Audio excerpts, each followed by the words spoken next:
masih inget dong dengan orang yang namanya Noel atau Immanuel Ebenezer.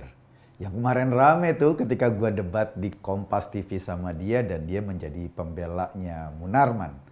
Atau saksi yang meringankan atas Munarman yang didakwa oleh Densus 88 sebagai kaki tangan teroris. Nah, gue pengen sedikit menguak karena Noel mau melaporkan beberapa pegiat media sosial seperti Denny Siregar ke polisi. Gue nggak tahu apa reasonnya sehingga Noel melaporkan Denny dan kawan-kawan ke polisi. Dan kawan-kawannya jangan-jangan termasuk gue juga. Kita buka di... Jadi hari ini gue baca sebuah berita dari CNN Indonesia. Ketua relawan Jokowi Mania, Noel Ebenezer, akan melaporkan pegiat media sosial Denny Siregar ke polisi. Alasannya apa? Mungkin karena Denny nyebelin sih. Nggak gitu. Alasannya dia mau melaporkan Denny Siregar atas provokasi kebencian, penghasutan, dan kejahatan di media sosial. Gila, Denny di sini kayak penjahat banget. Penghasutan, kejahatan di media sosial. Gua nggak tahu apa maksud penghasutan dan kejahatan di media sosial. Emang sih, ketika Noel tampil sebagai saksi yang meringankan untuk terdakwa teroris Munarman, kita semua bereaksi. Ini apa-apaan? Seorang ketua Joman kemudian tampil sebagai saksi yang meringankan seorang terdakwa teroris. Gua juga kaget, mungkin Denny juga kaget dan semua kita kaget. Alasannya ketika gua debat di Kompas TV kemarin, katanya Munarman kan temen gua kenal Munarman. Jadi karena dia adalah temennya Munarman, maka Noel meyakinkan Munarman bukan teroris. Dia tampil membela Munarman sebagai bukan teroris. Tampilnya nggak masalah. Waktu itu dan mungkin sekarang yang kita permasalahkan adalah alasan pembelaannya. Masa cuma gara-gara teman? Masa cuma itu? Kan lucu kalau cuma alasan teman kemudian tampil membela terduga teroris. Itu yang pertama. Yang kedua, yang lebih lucu lagi, pada saat debat di Kompas TV itu, Noel dengan garang menuding gue buzzer. Katanya, kalian kan buzzer. Gue ketawa-ketawa aja. Kenapa gue ketawa?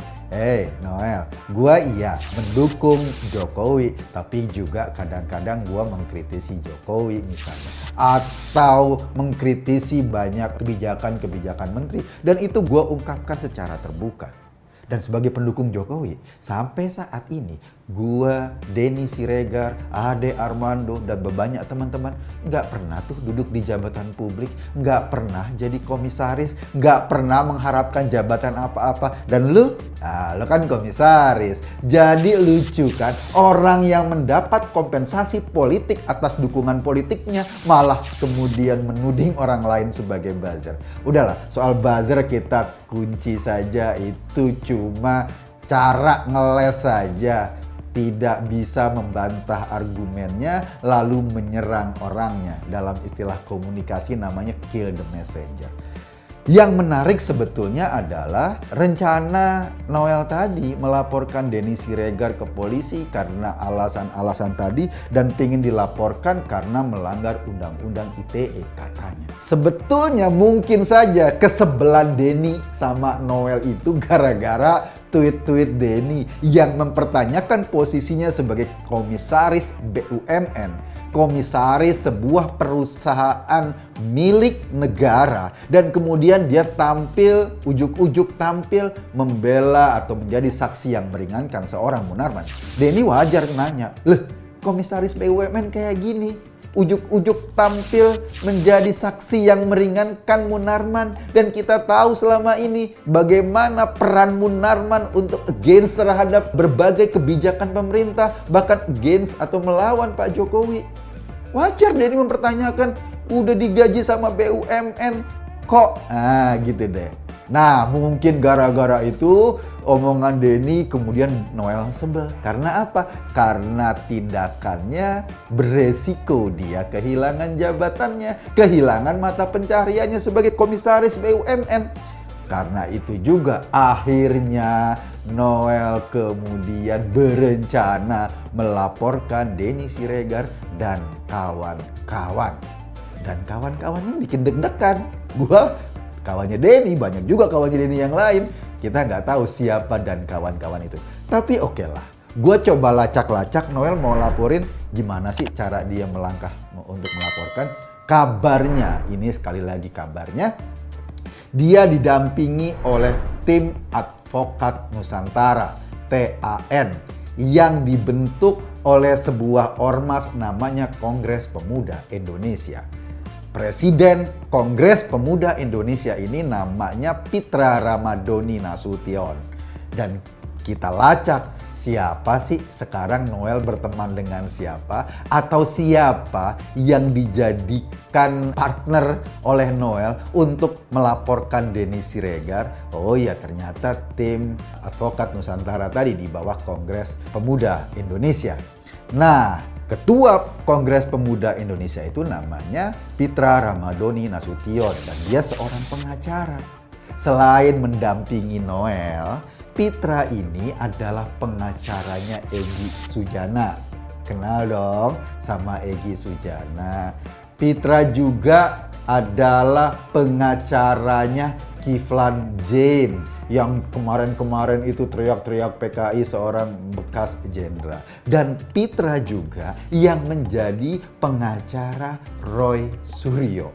Semua yang didampingi Pitra ini rata-rata adalah tokoh-tokoh yang memang terang-terangan melawan Pak Jokowi, melawan kebijakan-kebijakan pemerintah. Dan Noel sebagai seorang ketua Jokowi mania, kabarnya sekarang bergabung dengan kelompok itu atau meminta pertolongan Pitra Ramadoni Nasution ini untuk melaporkan seorang Denny Siregar. Noel marah karena sikapnya yang membela Munarman dikritisi oleh banyak orang. Dan dia beranggapan orang-orang yang selama ini mengkritisi FPI, mengkritisi gerakan khilafah, mengkritisi gerakan-gerakan radikal oleh Noel dicap sebagai penyebar kebencian. Lucu kan? Mikir nggak? Noel nggak pernah tuh ngelaporin Munarman yang nyeblok Pak Amrin Thomagola di televisi terang-terangan. Noel nggak pernah bilang Munarman menyebar kebencian. Noel tidak pernah melaporkan Rizik Syihab misalnya yang jelas-jelas ngomong tentang melecehkan Pancasila. Noel nggak pernah melaporkan Munarman yang beberapa kali baiat ISIS dia hadir 3 kali di Makassar, di Jakarta, di Sumatera Utara. Noel juga tidak pernah melaporkan orang-orang yang selama ini memprovokasi atau membuat hoax atau menciptakan kekisruhan untuk mendelegitimasi atau untuk menyerang Pak Jokowi. Sekarang Noel melaporkan Denny Siregar dan kawan-kawan, dan asumsi gue dan kawan-kawannya itu adalah orang-orang yang satu visi dengan Denny Siregar untuk melawan terorisme. Alasannya nyebar kebencian. Ini kan lucu. Oi bro, kalau lo mau melaporkan orang dengan alasan menyebar kebencian, coba deh dilihat. Coba lo tracking lagi siapa-siapa sebetulnya penyebar kebencian. Noel nggak pernah melaporkan Gatot Nurmantio atau Alfian Tanjung yang kemana-mana teriak membangkitkan isu PKI, isu PKI, isu PKI lagi. Yang kemudian bikin kita gaduh terus-terusan. Itu yang bikin gua aneh. Dan ketika dia mengambil sikap membela seorang Munarman, kemudian dia menggunakan lawyers Kongres Pemuda Indonesia, dan Noel sekarang sama kayak Egy Sujana, kayak Kiflan Zain, kayak Roy Suryo, lawyernya sama. Dan dia mungkin ingin menegaskan kepada dunia, saya Immanuel Ebenezer ada di lingkaran itu sekarang, berbeda dengan kelompok atau para pendukung Jokowi yang lain. Kita nggak tahu apakah nanti laporan Noel diterima? Kabarnya katanya dilaporkan hari Rabu dan sekarang hari Rabu. Gue belum baca beritanya sih jadi dilaporkan apa tidak. Tetapi berita yang gue dapatkan adalah Noel ingin melaporkan Denny Siregar dengan bantuan pengacara tim advokat Nusantara di bawah Kongres Pemuda Indonesia. Dan ketua atau presiden Kongres Pemuda Indonesia namanya Pitra Ramadoni. Dan Pitra Ramadoni selain sebagai Presiden Kongres Indonesia juga seorang lawyers yang klien-kliennya adalah tadi Egy Sujana, Kiflan Zain, Roy Suryo, dan lain-lain. Oke Noel, selamat atas pilihan Anda, posisi Anda yang makin terang benderang ada di posisi mana Anda, dan gak apa-apa. Hidup itu memang pilihan. Gak usah takut Noel, gak usah bingung atau gak usah malu-malu kalau memang pelan-pelan ingin masuk ke kelompok itu. Hidup itu pilihan, biasa-biasa saja. Dan kalau ada orang yang kemudian tidak sepakat dengan langkah itu, mengkritisi Anda, mengkritik Anda, apalagi kemudian meminta Anda mundur dari BUMN, itu juga wajar. Jangan kayak anak kecil, dikit-dikit lapor bapaknya, dikit-dikit lapor emaknya, dikit-dikit lapor abangnya. Itu namanya cengeng. Saya Eko Kuntadi.